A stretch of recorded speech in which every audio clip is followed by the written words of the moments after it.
Hi guys, it is Tamara. Thank you so much for coming back to my channel. Welcome back. Today is Monday and we're going to be starting a whole new topic on trauma. And this week I'm going to be talking about the traumatizing impact of individuals who are unhealthy, unstable emotionally and psychologically, and individuals who have personality disorders and other personality pathologies. So I'm going to make this whole week about, the traumatic impact that has on you. An example of what we're going to talk about today is pathological lying, and I want to bring up, what that looks like and what research is saying. And I also want to look at the fact that, there's some different characteristics that you need to be mindful of in terms of dealing with individuals who have pathological lying traits. Okay, so we're gonna focus on that in today's video. All right, so thank you so much for coming back to my channel. For those who are subscribed and for those who are new, I encourage you to hit the subscribe button so that you can stick around with us and be a part of our validating and educational and growing community. The benefits for you in today's video is I'm going to highlight some characteristics and personality traits that has a lot to do with pathological lying.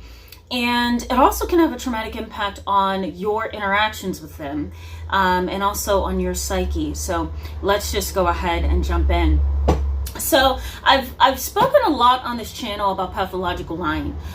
It's something that I've had personal and professional experience with, and it's a pretty interesting phenomenon for many reasons. But one specific reason in my book that why it's interesting is because research is really limited on this. There's no real strong supporting evidence of why people engage in lying and why people do it repeatedly. There's no real research on why it's a pathology in some cases, why individuals do it, even after they get caught. It's like, why are you lying if you've gotten caught? And we have the trail of lies to show you and to prove to you that we know you're lying. Even still, somebody may engage in lying. So it's a really complex puzzle. And, that really interests me. The other piece of this is that pathological lying can occur among any race, any age group, right? Any ethnicity. Pathological lying occurs amongst kids. It's, sometimes, and I'm not even sure I would even term it pathological lying, so forgive me for the term. I think I would like to call it maybe like compulsive lying or chronic lying. There are kids who, just kind of play around with fantasies. But there are also some kids who do lie, and it becomes a problem. And that would be considered pathological. But even still, those kids can grow out of that line. There's hope for them. But there are some situations where there is absolutely no hope, and the individual is really someone that could be diagnosed with what's called conduct disorder. I'll put the definition over here for you. And conduct disorder typically turns into sociopathy or sociopath. So we have, this scale, and I wonder if I could draw that scale out for you. Let me see if I can do that. That might be helpful. Let me grab paper. I'm going to draw this scale out for you because I do this with families a lot. And I do this with families who are really anxious and nervous about their kid being diagnosed with ADHD. So this is how I conceptualize pathological behavior. Okay. So let's see. I'm gonna do like a little bit of a grid for you so you can see where I'm at. Okay, so this is how I do this with people who come into my practice to see me for therapy. Whoa, that lighting is bad. Okay, there we go. So usually the way that I help parents and families and sometimes even school districts conceptualize ADHD is, so we have attention deficit hyperactivity disorder. We have impulsivity, which can also lead to lying, but we have impulsive behavior. We have an inability to weigh the pros and the cons of one's decisions. We have an inability to pump the brakes, right? To put the stop sign up, put the brakes on. We also have an inability most times, especially if ADHD includes inattentiveness. We have a really hard time being organized. We tend to be disorganized. We tend to be haphazard and all over the place. These kind of individuals individuals with ADHD also tend to be irritable sometimes, and so it's hard to really get over, get over to them. It's hard to get things over to them, is what I'm trying to say. It's also really hard to relate to them sometimes because they're so irritable, they're so inattentive, they're so disorganized, right? They're so impulsive. And if you guys follow this channel, you know that I talk a lot about impulsivity. And impulsivity basically originates in the prefrontal cortex, or the prefrontal cortex. I'm sorry, I'm having a hard time today, guys. This has been a very long day, so I'm sorry, I'm stuttering. But the prefrontal cortex is behind the forehead, and it includes the prefrontal lobes, or the prefrontal cortex, whatever you want to call it. And in this area, we have impulsivity. So we have impulse control, we have decision making, right? We need that when we have ADHD. That's really a deficit for individuals with this label. We have inattentiveness, we have poor decision making, we have irritability, and the frontal lobes also has a lot to do with personality development. So we have a deficit in the prefrontal cortex when it comes to ADHD. So, these individuals really do struggle with, being attentive and being organized and making appropriate decisions and controlling impulses. So that's ADHD. So if ADHD does not get treated appropriately, and it does not get caught in enough time for things to be dealt with and taught and medication to be taken, and the list goes on, then we move up. So it's no longer about ADHD. Now it's about oppositional defiant disorder. And ODD is basically a chronic and intense form of defiance. And individuals who are diagnosed with ODD as children and as adolescents typically neglect to respect authority. They also want to have nothing to do with the law. Okay, they don't respect authority. They don't respect the law. They may engage in behaviors like defiance and running away from home and refusing to listen, being disrespectful, right? Being irate. Disregarding the rights of others, not really having empathy about other people and their needs. These kids may also lie. These adolescents may also engage in lying. And that lying can become pathological, which is the topic of today's video. If ODD is not taken care of appropriately and medication is not sought, therapy is not sought, nothing's working, it's no longer about ODD. Now it's about conduct disorder. And conduct disorder is a disorder that really does highlight that a child or an adolescent is on the wrong course of life. Usually individuals with conduct disorder have been in the juvenile justice system. They have stolen, they have robbed, they've burglarized, they have, maybe gotten very physical and aggressive with the police, maybe with teachers, other adults. These teenagers may rape, they may attempt murder. These kind of adolescents do have the ability to be rehabilitated. They have the ability to get help, but really when you get to conduct disorder, again, you're moving up that scale. And so if I create a scale for this, ADHD is like 1 to 3, ODD is like 4 to 7, conduct disorder is like 7 to 8, and then sociopathy is like 9 to 10. So that's the scale I'm working with here. So, okay, so now we're on conduct disorder, and we've got an adolescent or a young adult, a teenager who's really out of control in society. They're engaging in pathological lying. They're engaging in behaviors that are inappropriate. They have absolutely no ability to respect themselves or others, okay? That's conduct disorder, and there's usually pathological lying that goes with this as well, okay? Then we get rid of conduct disorder and the pathological lying in this stage, and we bump up to antisocial personality disorder, and that's really a sociopath, and that is basically the scale, and on that scale from 1 to 10, 10 the worst, sociopathy is the worst part of that, which is at number 10.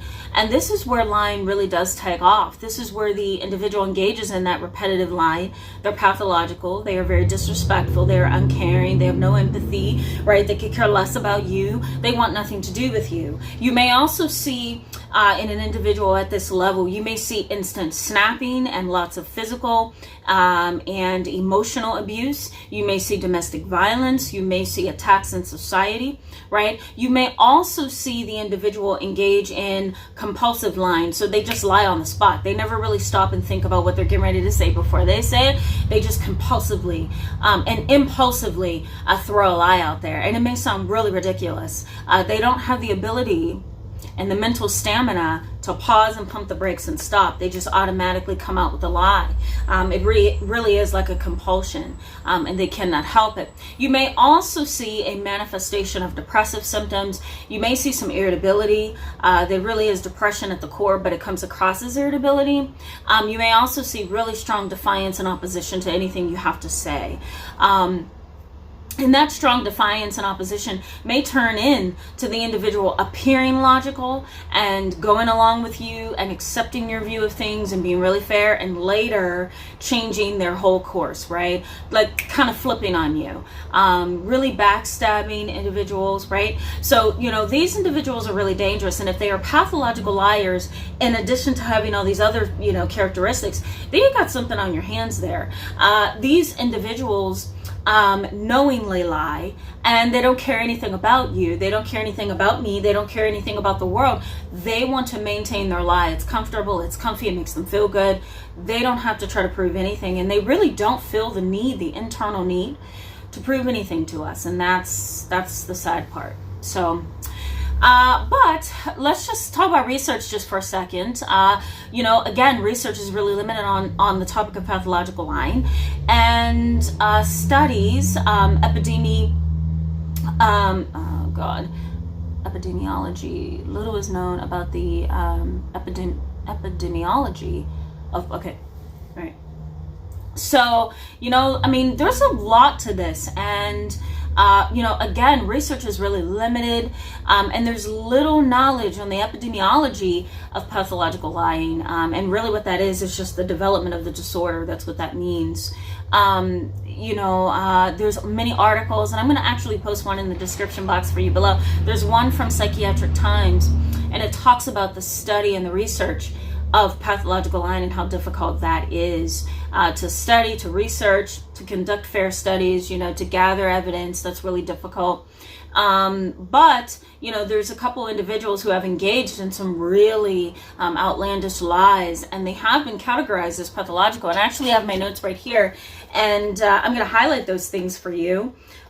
Because I think it's important to focus on that, you know, individuals that we really do know and that we may have once respected at some time, at some point in time, have engaged in pathological lying.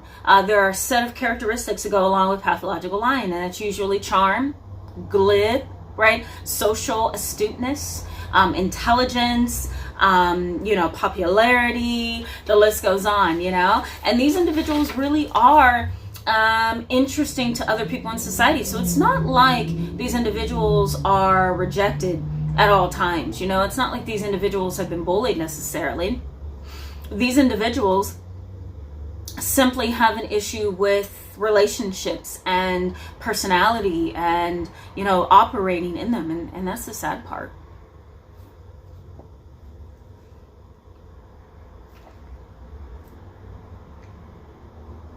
Okay.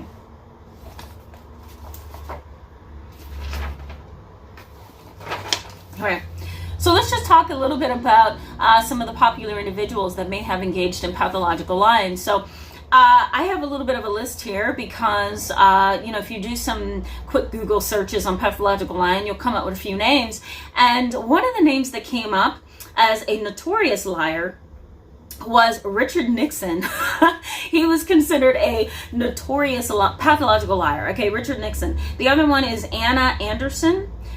Charles Ponzi, if I'm pronouncing that correctly. I'm going to put all these individuals in the description box so you can click on them.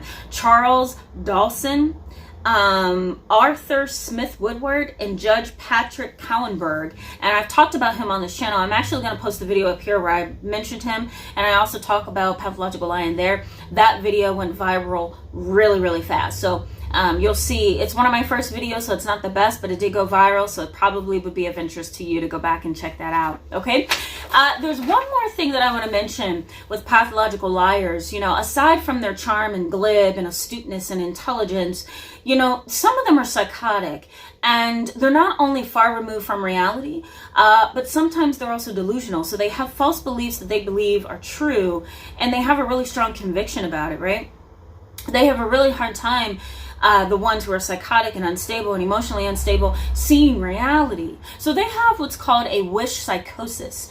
And what that means is that the pathological liar actually tries to wish and will that their lie is a reality. You know, they have no ability to reality test. They have no ability or little ability to really weigh what's real and what's not real. So they have what's known as a wish psychosis, in which, you know, again, their lies are very, very real to them. There's another concept that's out there about pathological liars that, you know, they have, you know, some of them have an intact consciousness, they have an intact system of awareness, but then there's also some pathological liars who just simply don't, okay? They're void of an intact conscience and mind and frame of reference when it comes to society and themselves and other people in it. So a lot of pathological liars have characteristics that are pathological and unstable. A lot of them have come from really messy, messed up homes. Some of them have been very privileged, like the Judge Cowenberg, okay? But even still, you know, you have to question what's wrong with his psyche and what's wrong with his emotions and his mind and the psychology of who he is, because he has literally engaged in lying that disrupted his entire career, which was prestigious. So go ahead and check that video out that I did. You'll see what I'm talking about. But I'm also going to post an article in the description box that I did on this case as well a few years back. But pathological lying is pretty interesting, and I think we need a lot more research than what we have.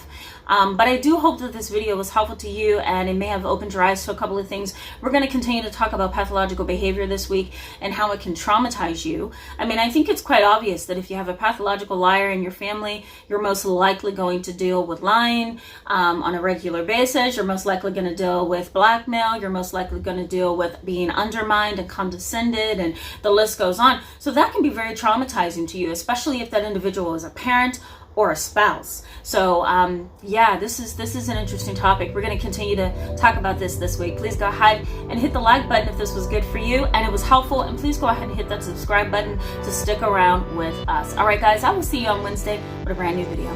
Bye.